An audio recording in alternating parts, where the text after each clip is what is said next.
Together, we work as one for better LGBTIQ lives. Outright. So a couple of things before we go ahead and get started. Hugh Greenhalgh, our colleague from Reuters, unfortunately is not able to make it today. So we want to send him the best. And then the second thing is I'm going to have a conversation with my colleague and friend Dunia Oriana from Reportar Sin Miedo in Honduras, and this is going to be in Spanish. So feel free to use the interpretation function if you need to. And with that, we're going to go ahead and show a video. We did a pre-recorded interview with Sue from Deutsche Welle, the Taipei bureau chief for Deutsche Welle in Taiwan late last week. So we're going to go ahead and start with that. And then once we're finished with the video, it should be about 20 minutes. We're going to have a discussion with Dunia in Honduras. Great.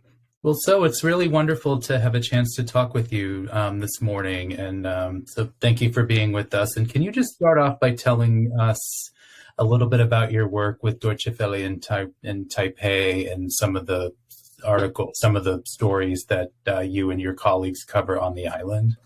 Sure. Basically, Deutsche Welle came to Taipei 4 years ago when they had to set up an overseas office in the East Asia region. And Deutsche Welle is the German public media. So for us to have an office here in Taipei is not just to report things happening in Taiwan, but actually all the topics happening in this region in East Asia mostly. But of course, we cover also other news and turn them into Chinese. That's what we do here in Taipei. And how long have you been with Deutsche Welle in Taipei? Since the first day when the office opened. I'm like staff number 1 for Deutsche Welle Taipei office. Wow. So you've been there from the beginning. There's been a lot of news in Taiwan, obviously, you know, in the last 4 years. One of the things, and just speaking from an LGBTQI perspective, one of the things we've covered is the marriage equality law in Taiwan that took effect in 2019. So can you talk a little bit about how you and your colleagues covered that issue and what sorts of considerations you took into account as you were approaching coverage of that story?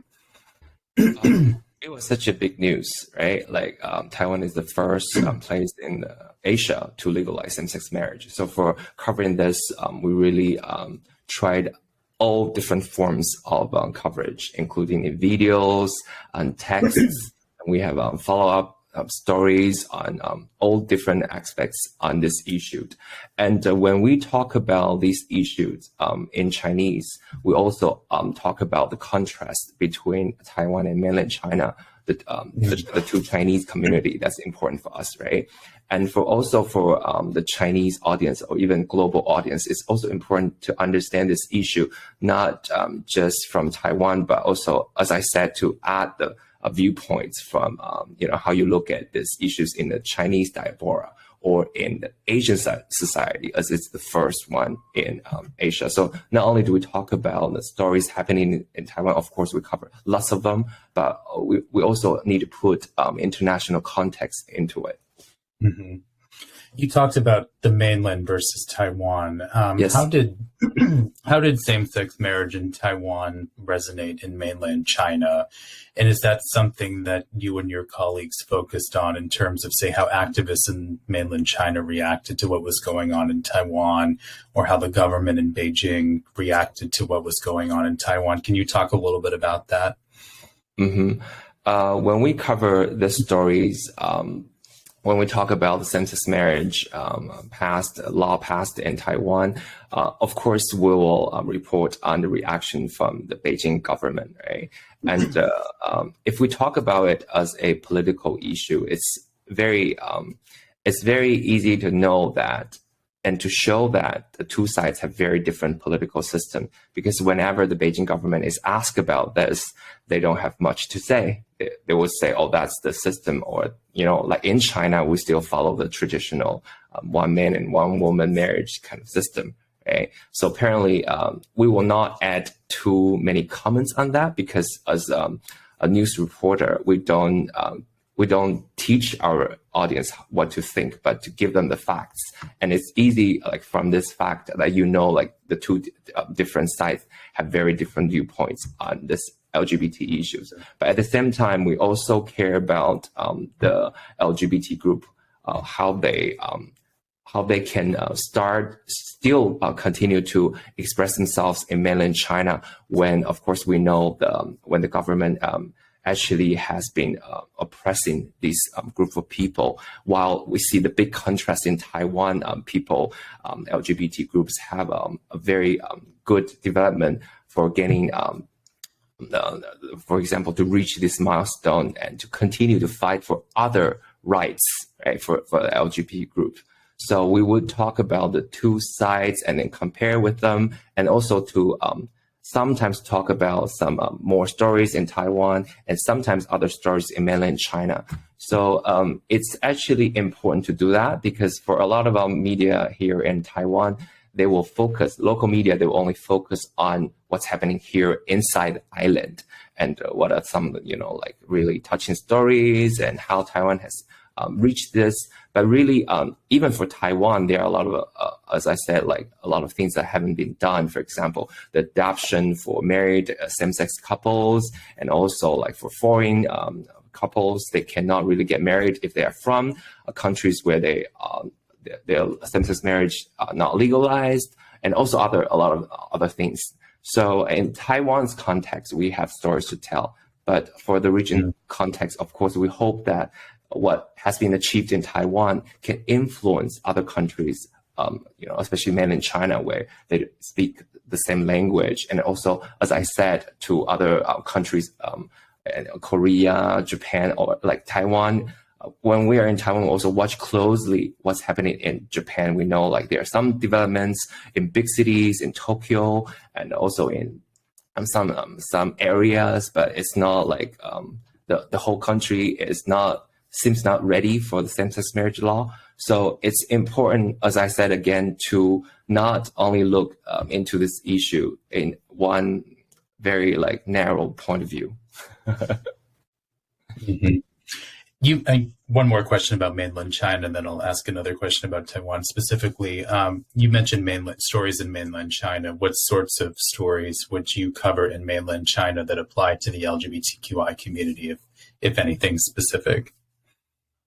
We've covered many stories on how the Beijing government, they cracked down the LGBT movement, how they closed all these LGBT clubs in universities, and how the Shanghai Pride was forced to stop. So there were a lot of events going on in mainland China. And what's difficult is to get people who are willing to talk about it with their identity shone, right? Oftentimes we can find people who are willing to share, but they cannot show their names.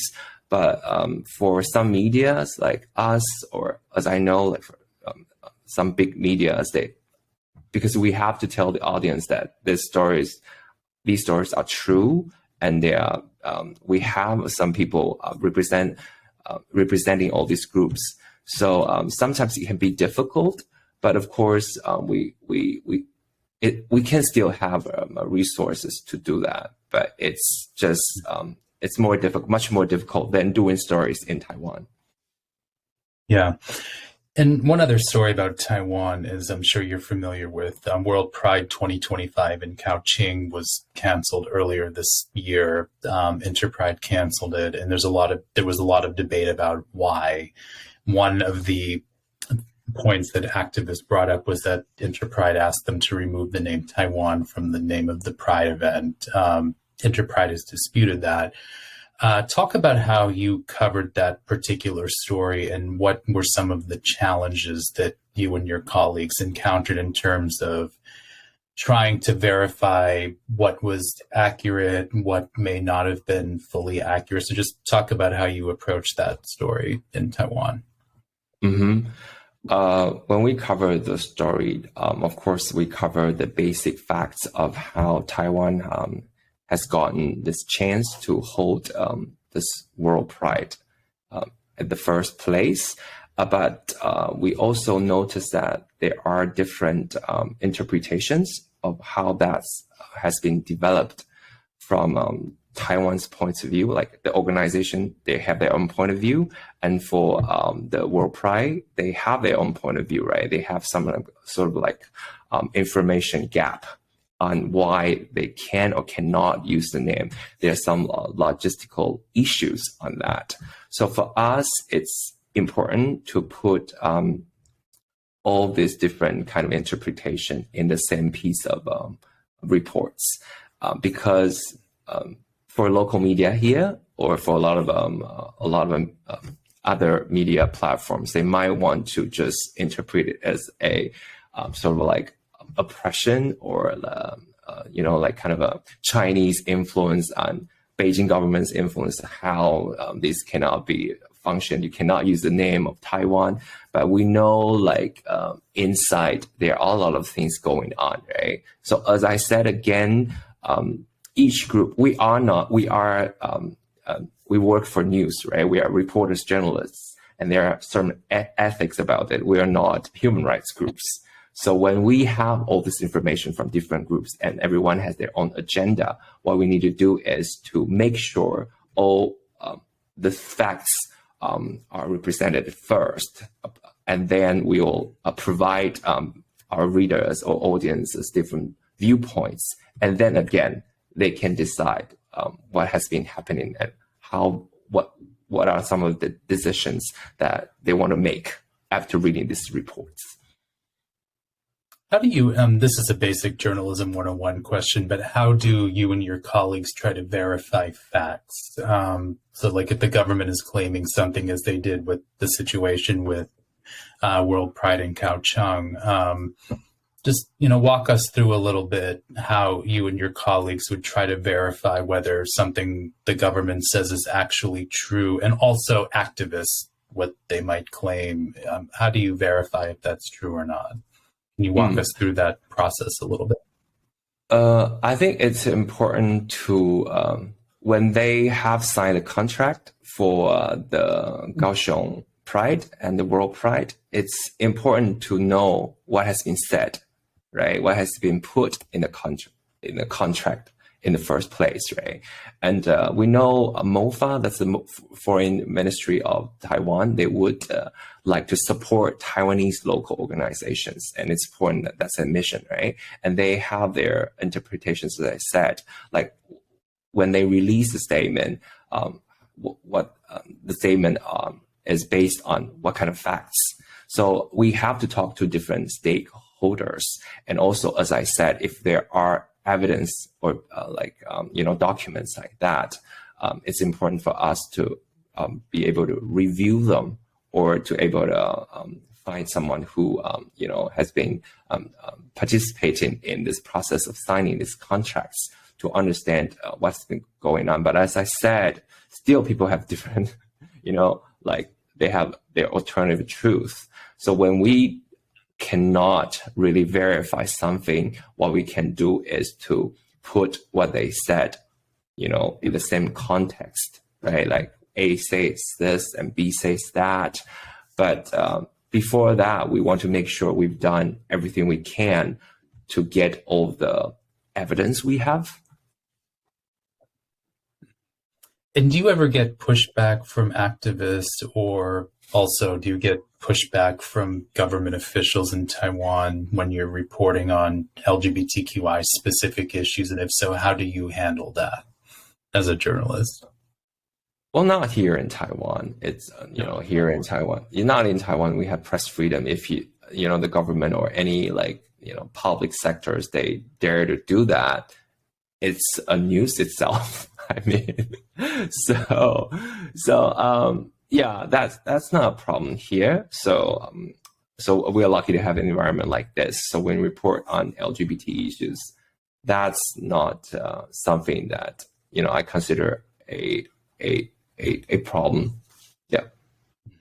How about when an activist group might criticize your reporting? Same question. How would you respond to that? It's important to, as I said, whenever I worked for human rights groups, so I knew like how it's like it's actually important for human rights groups to be able to express their viewpoints, as I said, to also push their agenda, right? But oftentimes when I approach now like human rights fighters, when I am now a journalist, I'll tell them, you have to do that, but based on the understanding of how media works, right? So and when you are like doing a campaign and trying to do movements and having all these slogans in the news, then it's not actually that appealing, right? People will know like, oh, it's not like a fair reports, and it can sometimes is not as good as a story, right? When you have a lot of all these like ideas you want to express in a very proactive way. But what's important for us is tell all these human rights fighters that we can tell the story in a very good way, that the audience and readers, that they'll be able to how people are distracted from this fragmented information, but now we want to put the story together, and that actually can reach that effect or influence you want, right? By telling the story, and be able to tell the story in a way where you have all these different scenes, and you have all these details and all the struggles and sometimes imperfections. So it doesn't have to be a perfect human rights story. That's what I can tell you. You just mentioned that you were previously you worked for a human rights organization. And in full disclosure, I did as well at one time, a long time ago as well. Do you find it difficult with your background in human rights NGOs? Do you find it difficult to remain objective when reporting on LGBTQI issues based on your previous background, or is that a challenge for you at all? Or well, we have very clear guidelines. For example, I'm now still the director of one LGBT group, and also the board member of another LGBT family group, right? In our organization, what we do is that I have to report this, and I cannot report on the specific organization I work for, but I can report on the topics and issues. Of course, like I have a lot of understanding of it. So when I do it, it can be even like, I can tell the story. I can tell what's the core story in these issues. So then my company or my organization, they actually relied on me to be able to find, the different aspects. When there's something important happen, for example, same-sex marriage law in Taiwan, everybody reports on it, but you have to find a different angle. If you have someone from the human rights group or who have worked with the human rights group, we know what are some of the different issues going on there. So, but again, a very clear guideline is that you have to know you cannot have the conflict at the interests. As we all know, I don't report on specific organizations, or also I have to, as someone who have worked for a human rights group, I have to understand when people read my stories, they would know my background. So I cannot just put one voice inside my story. Whenever I talk about how Taiwanese people are actually society is open about LGBT issues, I always know that there's a voice objecting this, and I also have to present their views in my articles. Yeah. So it sounds like your background is an asset to your reporting, as long as you're keeping, trying to remain objective in your reporting. Yes, of course. So I also get a lot of people coming to me, like telling me, "Oh, there's a very good story. You can report on this." I can give you a concrete example. Recently, DW Deutsche Welle we want to produce a documentary on a woman who tries to freeze her egg and to have a baby, right? And then I started to spread the news, and my as I said, my friends, my partners, like they tell me that, well, for this story, there's a very good protagonist who is a lesbian, and she tries to freeze her egg, and she's ready to get married with her partner very soon. So you'll have very good pictures. And then when I tell my colleagues in Germany, they're very happy about it. It's not about sexual orientation. They want a woman who want to freeze the egg to have a baby. It doesn't mean that she has to be heterosexual or homosexual, right? And in this context, we have a girl from Taiwan where same-sex marriage is legalized, and then she wants to freeze her egg and then have a family, have a baby with her wife. Then that's a very different contrast to, at the same time, we're doing other stories parallelly, for example, in Egypt and also in other parts of Asia. Then that stands out as a very unique story from Taiwan. Yeah. We have to wrap it up in a couple of seconds. I just want to ask this one final question to you. For activists who may not have experience working with journalists, is there one or two quick tips you can offer them in terms of best practices for working with us, in terms of, pitching stories, or, just share your quick thoughts about how activists can work with us in an effective way as journalists? I have a lot of practical ideas. I think firstly, I'm not so sure about each organization, but we receive newsletters every day from all these different groups, organizations, right? So I think it's important for each group to understand who they're talking to. If you're talking to the journalists, it's very important to be able to write a very clear a script for journalists to let them know if that story is important enough. But oftentimes in Taiwan, what we do is that we have a sort of like a social media group where each organization will have a contact, and then they have a lot of journalists inside.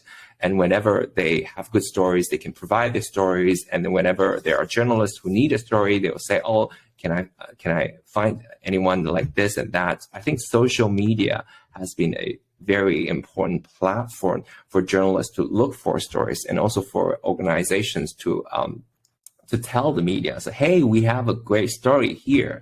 So the most important thing is to be able to connect these two. I think the first important thing to sort of like think about is that whether you have that connection or that platform, whenever you have a good story, then you have someone who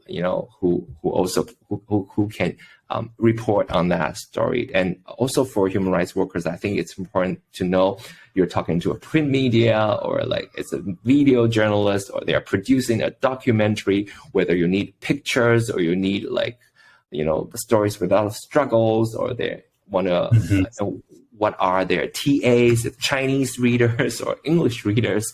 There are a lot of things that can be done. So it's important to have media experts also in different, I think, LGBT groups. Well, I so appreciate your time. This was a wonderful discussion, and certainly look forward to keeping in touch and reading a lot more about your work in Taiwan. So thank you so much for your time. Thank you. And I hear your cat too.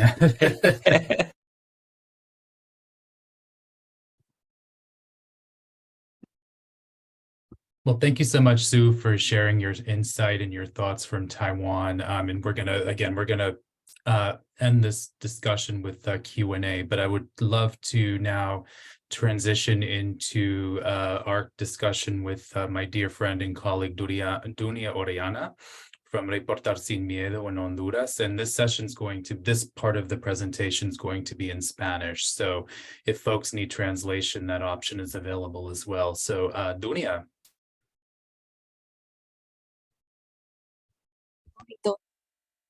Hola, Dunia, ¿qué tal? Estás en tu sonido. right, let's work out the, hold on one second. We're not hearing Dunia. So while she fixes her sound, we had a couple of questions come in from the chat with Sue's presentation. The first one is, are any journalists working in Africa, particularly in the Southern Africa development community? I know I can share this with from the Blade perspective. We have a couple of correspondents in Africa. We have somebody in South Africa. We have somebody in Kenya. We have contributors in Botswana as well. So at least from the Blade perspective, we certainly have folks on the ground in Africa. I know Hugh has done a lot of work with him and his team in Africa as well. So that's, I can share some insight onto that. And then the second question we had, I'm going to check the chat here real quick as we get Dunia's sound. Are there trans-friendly media companies you would recommend emerging journalists to apply for in the English language press? There's thank you for the question, Mix Daniels. And there's certainly a variety of publications that cover trans issues. Some do it better than others. I know Hugh with Thomson Reuters has certainly tried to promote these issues. And also,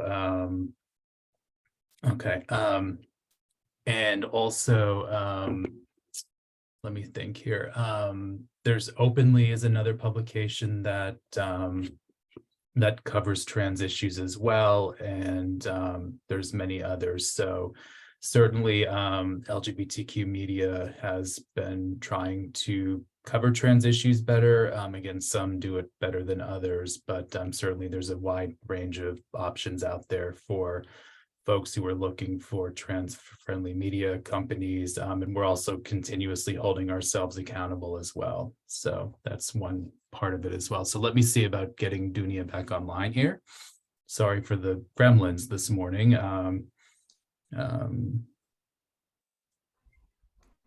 Okay. Hola, ¿me escuchan? Hola, sí, Dunia, ¿qué tal? Okay, tenemos Un gusto. Dunia. ¿Todo bien en Honduras? Okay.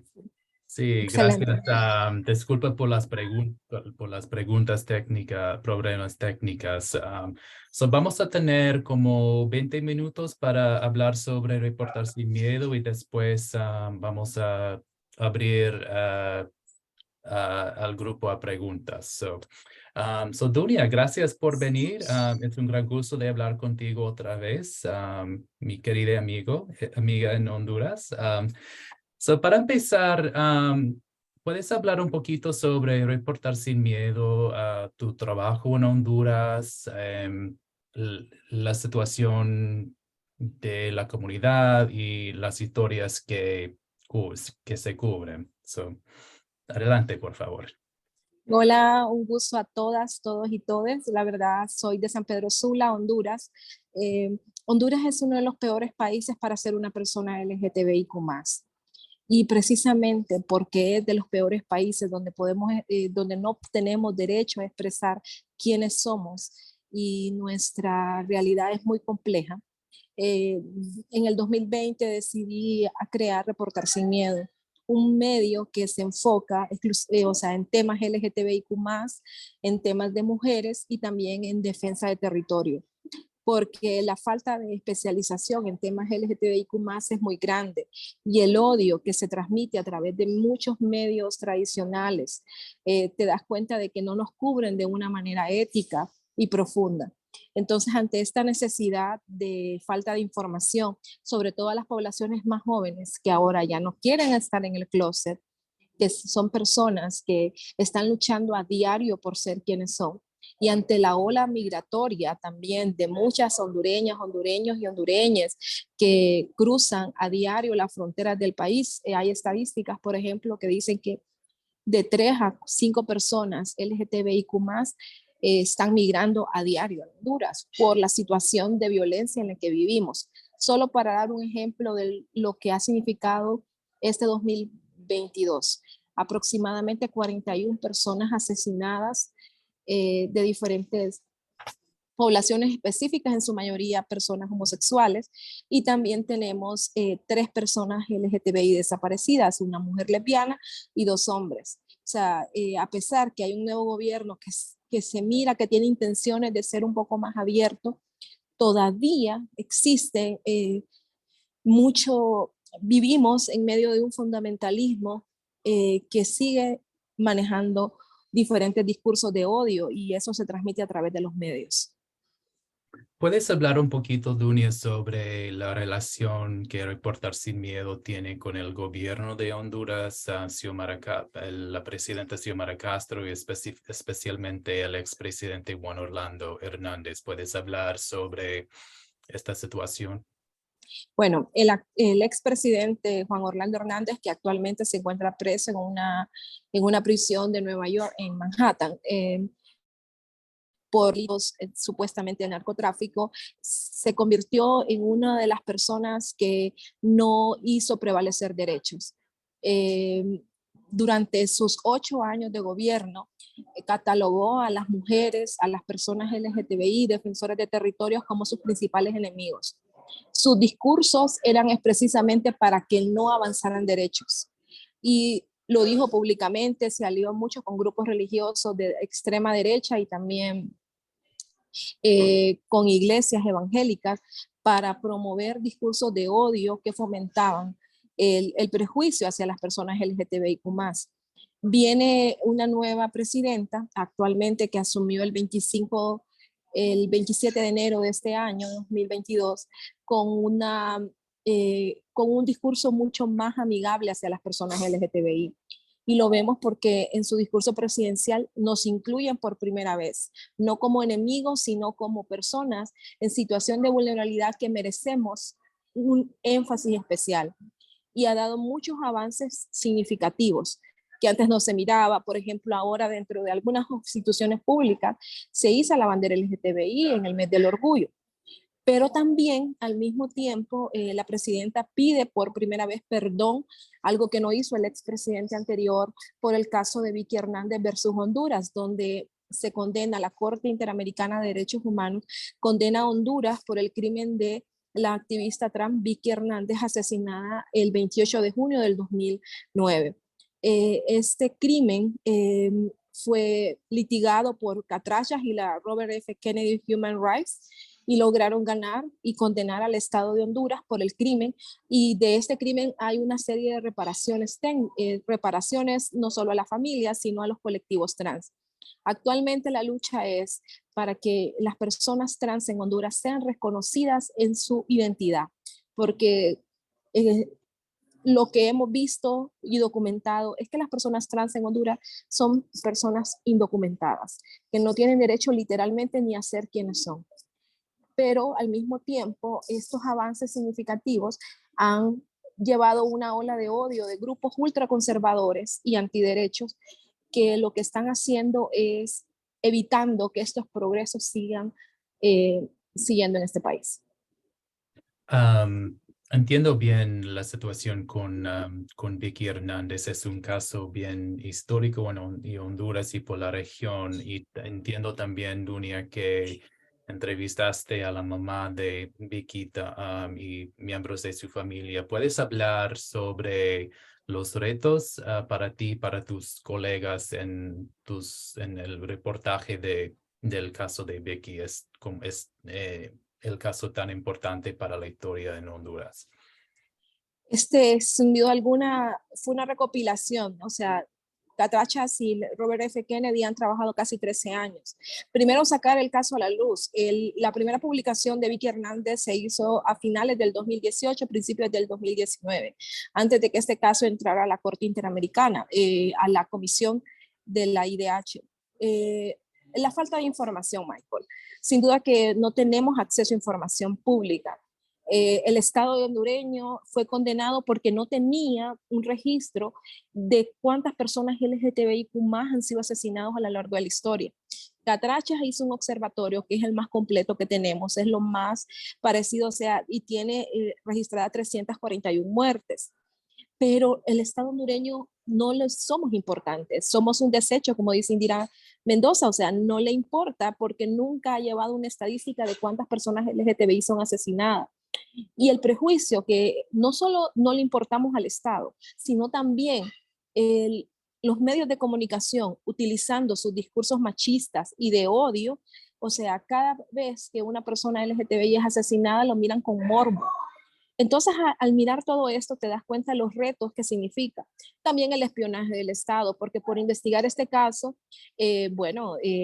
tanto Catrachas como en mi persona hemos recibido ataques, espionaje, seguimientos, o sea, intentos de hackeo de nuestras páginas y otro tipo de amenazas que te hacen y que tú que estás en territorio te das cuenta de que tienes que enfrentar estos tipos de amenazas para poder seguir reportando sobre temas que nadie más le interesan.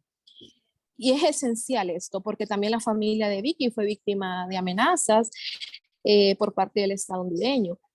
Ahora, con otro nuevo gobierno, se dan aires de esperanza, pero todavía no siguen siendo lo suficientemente fuertes porque la población LGTBIQ más exige que el gobierno se mantenga firme pese a las críticas que está recibiendo por parte de grupos conservadores. Y también en Honduras, como sabe muy bien Dunia, hay amenazas y violencia hacia periodistas, defensores de derechos humanos, etcétera. ¿Cómo se protegen a tu propia y también a miembros a tu equipo en relación a la violencia, las amenazas? ¿Hay buenas prácticas que se implementen para proteger, para la protección? ¿Puedes hablar un poquito sobre esa realidad en Honduras? Sí, dentro de Reporteros Sin Miedo somos un equipo de 10 personas que trabajamos en diferentes áreas. Y actualmente, pues lo que estamos haciendo ante las amenazas es primero comunicarnos de una manera, o sea, tenemos un protocolo de seguridad, pero muchas veces se trabaja literalmente con lo más necesario. Entonces, si vamos a una zona de riesgo, porque como tú dices, o sea, no solo nos asesinan por ser personas LGTBI, sino que la ola de criminalidad en el país es muy alta, la ola de extorsión es muy alta. Actualmente, el país está en un estado de sección en 2 ciudades, en San Pedro Sula y Tegucigalpa, específicamente en muchas zonas de alta prevalencia supuestamente de pandillas. No es igual al estado de sección de El Salvador, pero es muy similar, solo que en 2 ciudades importantes. ¿Qué pasa esto? Muchas de las poblaciones LGTBIQ+ viven en estas zonas y están siendo ahora, están en la mira del Estado hondureño y se están presentando violaciones. Es bien difícil la cobertura periodística cuando se tienen muy pocos recursos, pero aún así nosotros seguimos reportando porque no podemos quedarnos callados ante una situación de tanta vulnerabilidad como la que estamos experimentando. Es verdad que este gobierno ha dado avances, pero todavía no son totalmente significativos, porque en Honduras todavía ni las mujeres tienen derecho a una pastilla de anticoncepción de emergencia, algo que es tan básico en el mundo. No digamos las poblaciones LGTBI, las poblaciones trans. Ayer protestaron frente a Casa Presidencial exigiendo a la presidenta Xiomara que por fin sean incluidas en el proceso de la sentencia de Vicky Hernández y también se pueda cumplir el cambio en la tarjeta de identidad. Reportas Sin Miedo, Dunia, recibe apoyo de las ONGs o de gobiernos internacionales como los Estados Unidos. ¿Puede hablar un poquito sobre esa Sí, relación? hemos recibido algún apoyo. Bueno, comenzamos con un fondo pequeño de la ICJ junto con el Departamento de Estado. Con eso creamos nuestra página y comenzamos a reportar. Hemos sido capacitados también por el ICJ. Hemos recibido apoyo del International Woman, pero no específicamente de una organización LGTBI. A nivel local hemos sentido el acompañamiento de otras organizaciones, muy pocas, pero todo el mundo le apuesta al periodismo, a la comunicación, porque cuando haces una comunicación transgresora en un sistema como el nuestro, donde no puedes ser quien eres, requiere de mucho apoyo. Y hacer periodismo ahora más que nunca requiere de buenos recursos, porque los discursos de odio están ahí, muchos se replican. Yo estaba escuchando a nuestro compañero de lo que está pasando en Taiwán y en China, o sea, son similares situaciones, solo que en diferentes contextos. Hay que entender que para hacer buen periodismo se necesita la inversión de donantes que estén dispuestos a mirar más allá, porque estamos en terreno. y a veces quisiéramos cubrir mucho más violencias, pero no nos dan todos nuestros recursos. Pero lo que podemos hacer, lo hacemos y lo hemos hecho con mucho sacrificio y estamos muy orgullosos del trabajo que hemos realizado en documentación de casos que han estado invisibilizados. Sabemos de tu cobertura, Michael, y la verdad que agradecemos al Washington Blade por darnos eh, amplificar nuestros reportajes a otros niveles. Gracias, de verdad. Es un honor para nosotros de trabajar con ustedes y tengo la experiencia también de estar en Honduras con ustedes también. Es algo muy impresionante el trabajo que hacen para reportar sobre esos temas en Honduras, de verdad. Una pregunta más antes de abrir la charla. ¿Cómo se pueden apoyar, Dunia, los periodistas en Honduras y también en otras partes del mundo? ¿Cómo pueden apoyar el movimiento LGBTIQ por su periodismo? Yo creo que es importante que las organizaciones también miren más allá. Es cierto que hay organizaciones que trabajan en el tema, pero habemos también organizaciones de periodistas independientes y organizaciones de periodistas que están trabajando en estos temas y están ligados, porque el tema de mujeres y el tema LGTBI va ligado, o sea, y más en este país, o sea, no puedes, o sea, mirarlo como algo aislado. Son situaciones, o sea, no avanzan ni los derechos de las mujeres, peor los derechos LGTBI. Entonces, en Honduras van por lo general casi siempre unidos, aunque estos movimientos han trabajado de maneras separadas. Nos estamos dando cuenta que la única manera de, o sea, si no avanzan los derechos de las mujeres, tampoco van a avanzar los derechos LGTBI. Entonces, es una estrategia de unidad. Cuesta, porque a nivel local todavía hay muchas diferencias, hay que consolidarse, pero nosotros en Reportar Sin Miedo sí le apostamos a ambos temas, y porque la lucha de una no es la lucha del otro, o sea, no son distintas, tenemos un mismo fin. Yo creo que los donantes tienen que mirar mucho más hacia este tipo de organizaciones que hacemos periodismo con lo que tenemos y estamos reportando sobre crímenes que pasan. Recientemente el crimen de Talía Rodríguez, una activista trans emblemática de Honduras, acaba de tener un juicio, pero solo se agarró a una persona que supuestamente estaba vinculada. Pero ¿qué pasa? Hay más de 3 personas más vinculadas en este caso que no han sido detenidas. ¿Cómo poderle dar seguimiento? ¿Cómo poder documentar todas estas historias?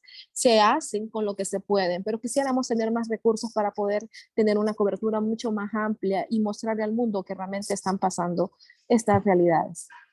Y finalmente, para terminar esa discusión, ¿hay buenas prácticas para los activistas que se pueden usar para trabajar mejor con periodistas como Reportar Sin Miedo, como Hugh Greenlauch, como todos nuestros colegas, todo el mundo? ¿Hay buenas prácticas para usar? Yo creo que sí, yo creo que sí. Yo creo que lo principal es que somos aliados. Eh, Eso es esencial, o sea, no nos miren como personas que son inalcanzables, sino personas que estamos ahí luchando y que también necesitamos del apoyo del activismo, porque sin el activismo no pudiéramos hacer lo que hacemos, porque realmente el periodismo es una pasión, también el activismo es otra pasión, pero si unimos estas dos fuerzas, hay experiencias, claro, o sea, lo miramos en Sudamérica donde han avanzado muchos derechos, pero precisamente porque se han unido, no se han visto como enemigos, se han visto como una unión y una misma simbiosis para lograr un objetivo en común. Honduras y Centroamérica, no solo Honduras, o sea, Honduras tiene las peores políticas LGTBI de Centroamérica, y no digamos, para mujeres y para personas LGTBIQ+. Entonces, ¿cómo podemos hacer que florezca hacia los nuevos derechos? Apoyando más reportajes, más investigación, fortaleciendo el periodismo, fortaleciendo la seguridad, porque también a nivel de comunidades, que muchas veces que muchos de estos crímenes quedan invisibilizados y no se registran.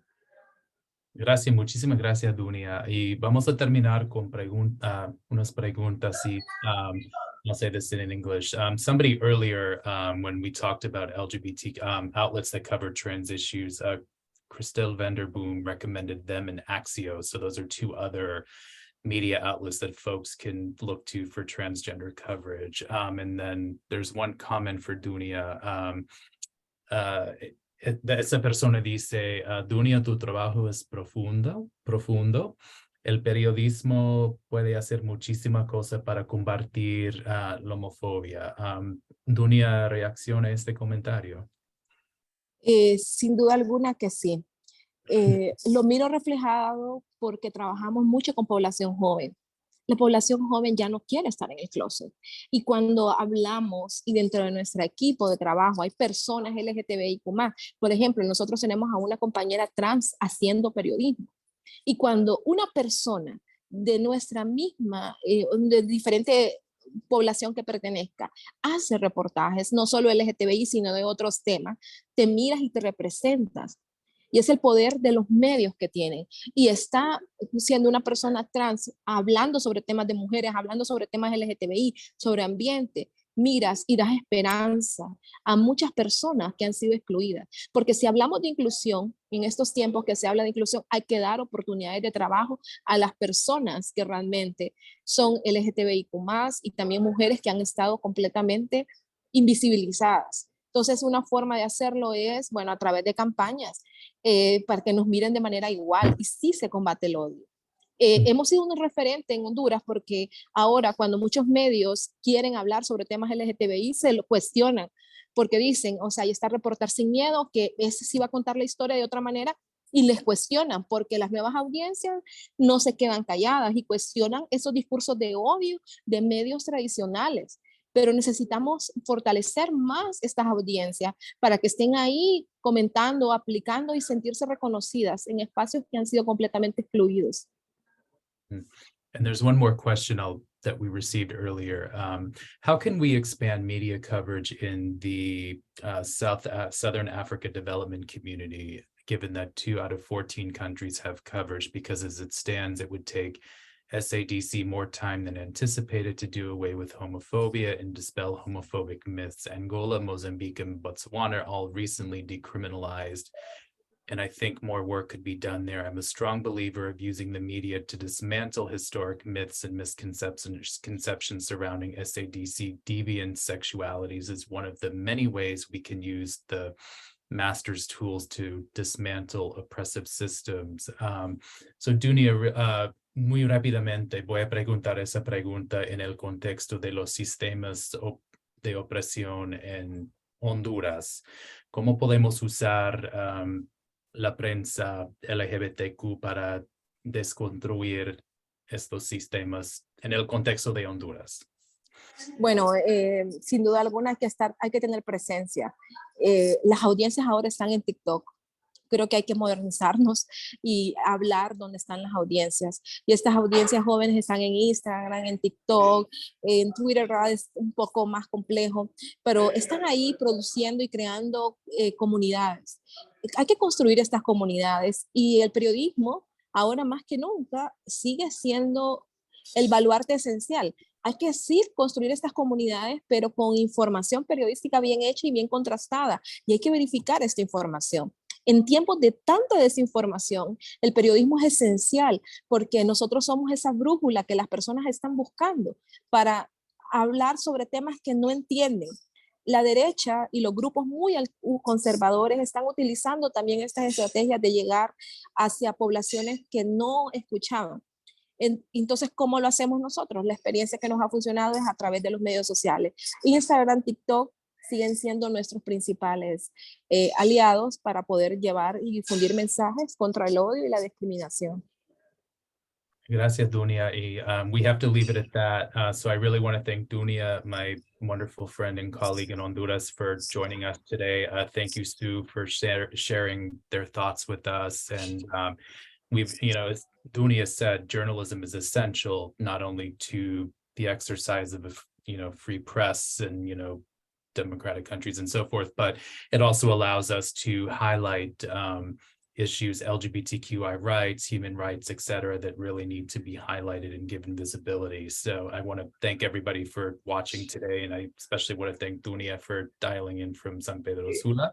And we very much look forward to continuing the conversation. And thank you so much to Outright International for organizing this panel, and have a good rest of the summit.